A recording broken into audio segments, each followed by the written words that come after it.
ശില്പകല, സംഗീതം, ചിത്രകല എന്നിങ്ങനെ ഒരുപാട് കലകളുടെ നല്ല കാലമായിരുന്നു മുഗൾ കാലഘട്ടം. മുൽത്താനി കലയെന്ന് ഇന്ത്യയിൽ അറിയപ്പെടുന്ന ഒരു പേർഷ്യൻ കല.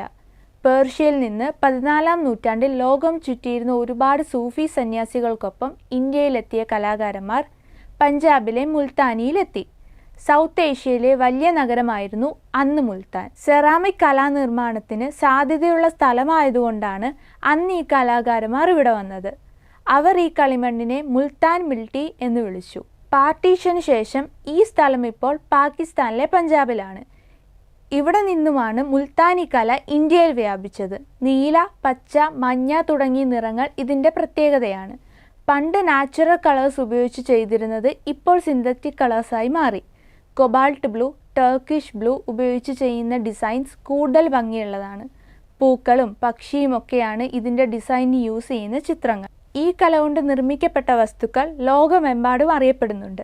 ബ്രിട്ടീഷ് മ്യൂസിയം ഉൾപ്പെടെ ലോകത്തെ ഒരുപാട് മ്യൂസിയത്തിൽ ഇവ വെച്ചിട്ടുണ്ട്. ഇന്നും നിറമങ്ങാതെ മുൽത്താനി കലകൾ തെളിഞ്ഞു നിൽക്കുന്നു.